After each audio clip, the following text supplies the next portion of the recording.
Yeah. Welcome back to the All Purpose Pod for an All Purpose Life.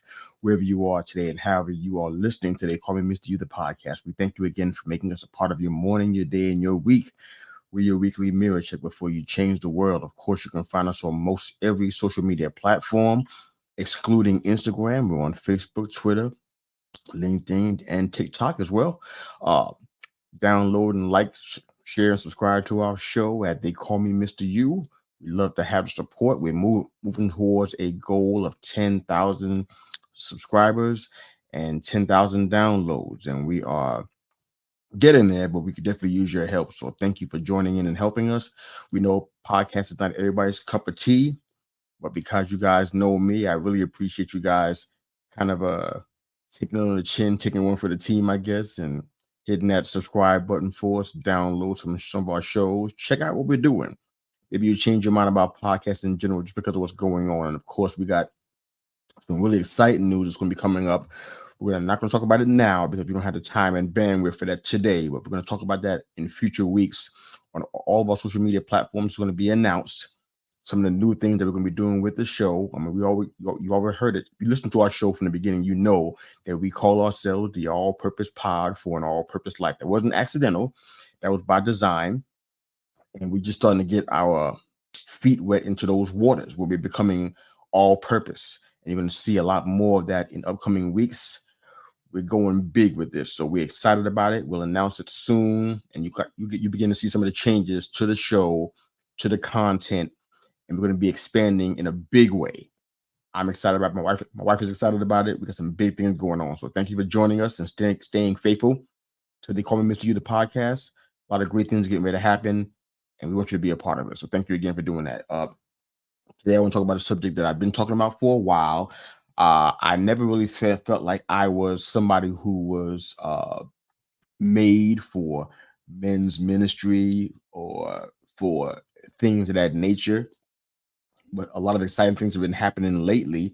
I felt it impressed on my heart really strong to start a men's group. Now I know people do that all around the world. It probably doesn't even seem unique anymore because people are doing it so much to the point where perhaps it's watered down, perhaps it's generic. You can decide that for yourself based on the individual situation. But for me, I felt like I wanted to do something a little bit different and provide a safe space for men to really talk about men's related issues and not get caught up in all the religiosity of things and all of the fluff and stuff. I didn't want any of that stuff going on. I didn't want it to turn into something that I couldn't be proud of. So it's starting off really well. We're meeting quarterly here locally. It seems as though the men are really taking to the opportunity to share their hearts and have men that understand that have been where they are, or that they're able to help the next generation learn from their mistakes. It's a really safe space. It's a support group of sorts. It's going really well. But I brought that up not to promote it so much, but to tell you about, my concern about men in general. I know that as man, M-A-N, we have a lot of problems. The world kind of reflects that every time we turn the TV on, listen to any kind of media, we can tell. Even on our social media, we know that man has a problem, a collective problem. We know that God is the answer to that problem, but everybody doesn't see him as that source of that provision. So you kind of get what you pay for. But in regards to men, M-E-N, I feel like there's an issue with integrity. And it bothers me a lot because I've been at the other end of that situation. And in some ways, I haven't lived up to my own standards in that regard as well. So it's kind of a double-sided coin there. You may meet people who, say, hey, let's meet at 9:00 at so-and-so. You're waiting there at the venue for your 9:00 pre-scheduled meeting, and they don't show up. No responses to your text or calls. You leave at 10:00, despondent, disappointed. You lost an hour of your day that you could have used for something else. You get a message. It may sound like one of the following. I overslept. I had to run an errand and I forgot to call you. My wife needed me to do something and I couldn't get out of that. My job called me last night. I should have texted you. I forgot. a number of different reasons like those, and maybe even some other ones that you can add to that list. I love Psalm 15 and I talk about it so much that you think it's my favorite psalm. It's not, but it's one of my favorites because it challenges me the most. You can read Psalms 15 on your own time, no pressure, no burden, no weight coming from me. It's just something that I feel it speaks to the problem of men when it comes to integrity. And one of the lines in that Psalms is swear to your own hurt and change not.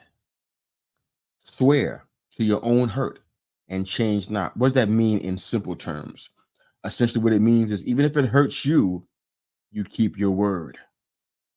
Even if it inconveniences you in your life, if it makes your day a little bit more rigorous, if it adds more to your plate on a day that should have been a lighter day for you, if it adds more to your day, but you promised that you would do it, you do it anyway. That's the area where I really feel as though we don't want to mess with that stuff. We avoid that place because at the end of the day, we don't want to do anything that's going to impact us negatively. We don't want to do anything that's going to cause us to be inconvenienced. If it doesn't benefit us directly, we don't want to do it.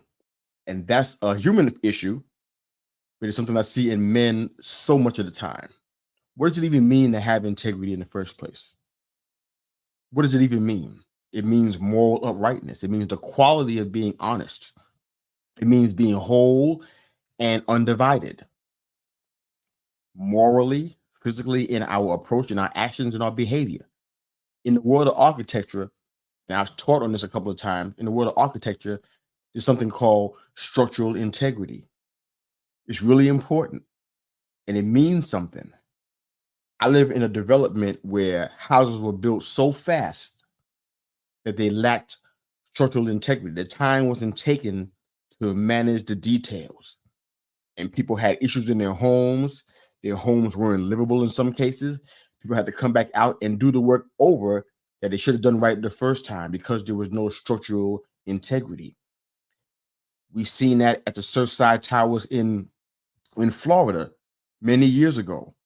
There was a lack of structural integrity and people lost their lives because people didn't pay attention to the details. The builders didn't pay attention to the details. They had blueprints, but they didn't pay attention to the details, and they don't have structural integrity, so the buildings would collapse. Everything that you're trying to build in your life, if you don't have structural integrity, I don't care how high you try to build it. Matter of fact, the higher, the better. It's going to collapse. We, as men, we cannot be in a place where we don't have integrity. We can't be somebody who can't be trusted. That can't be relied on. The burden on us as men is greater than anybody else. And it's not about gender. I'm just telling you facts from not only from scripture, from historical times. We have a burden on us that's unlike anybody else's. And we don't have the luxury to be skittish and to be inconsistent and not be stable in our decision making and the vows that we make and the pledges that we make and the responsibility that we have. We have a trust that we can never be considered false to. We have to have a proven honesty. That's what integrity means. To be incapable of being false to a trust, a pledge, or a responsibility. We have to have a proven honesty. We have to be sure and certain in as many areas of our life as we possibly can. We have to be incorruptible when it comes to our word and what we say and what we put out. That's important for this time and for any other time. It's the reason why so much civilization has fallen historically, because men didn't have integrity. It's why marriages fail at the rate that they do, because men don't have integrity. It's because churches have become ineffective when they should be a hospital for the sick, because men don't have integrity. It's why, it's why men are incapable of trusting one another, because some man in their life made a promise or a pledge and didn't back it up because he didn't have integrity. Maybe he didn't know how to have integrity. Maybe there was a lack of structural integrity in his life, in his upbringing, in his background, in the example set before him. A lot of different reasons why that could be happening, but at the end of the day, we got to chase integrity and swear to our own hurt and not change no matter what. Do what we say we're going to do. That's why I love the group that we're forming, because these men are learning that right now. They're learning that through books. They're learning that through our discussions. They're learning that through the teachings. They're learning that in the connection and the fellowship that we have one with another. Many of us that are men that are watching this episode today, you probably think you already got it. You probably think you're already there. No need to make any changes, right? I'm going to challenge you to look a little deeper. Men, if you're listening to me today, do you have integrity? Are you an honest person? Do you keep your word? No excuses. Do you keep your word? When you say you're going to call somebody or be at an appointment at a particular time, are you there? When you say, I'm going to check my calendar, let's get together and plan this, are you accountable to do that? Or has it been months since you gave your word and nothing's happened? Nothing's changed. Nothing transpires. It's one thing to be faithful to your wife. The Bible commands that. I definitely encourage that. You should be doing that. I'm doing that. But don't make it like God is pleased with you because you did that, but you've been showing a lack of integrity to everybody else in your life, and you think that God's going to just ignore that. That's not how it works, fam. You got to show integrity in every area of your life, with every connection, every relationship, every person, everything that has to do with you, whether it be in the workplace, in the ministry, in your community, in your neighborhood, in your family. Wherever you are, whatever you're doing, you need to have structural integrity in all areas, or it's not real integrity. It's only a portion of it. Think about what we're talking about today. If you have any questions, jump on our social media platforms in the comment section. Love to talk to you about that kind of stuff. I have some books I can recommend to you guys that will be helpful in this area of integrity and having that in your life, being morally upright and in the quality of being honest and whole and undivided. I got some books that help you out with that as well. But wherever you are and however you're hearing, they call me Mr. You, the podcast. Thank you once again for making us a part of your morning, your day, and your week. We are your weekly mirror check. We're your weekly mirror check before you change the world. Thank you again for joining us. Please like, share, and subscribe on all of our social media platforms, but especially on our YouTube channel, and of course, on our anywhere you enjoy your audio podcasts, however you're listening to us. Thank you again for supporting us. Thanks for being there. Thank you for showing integrity and being honest. Men, we need you to be that. The world needs you to be that. Go change the world.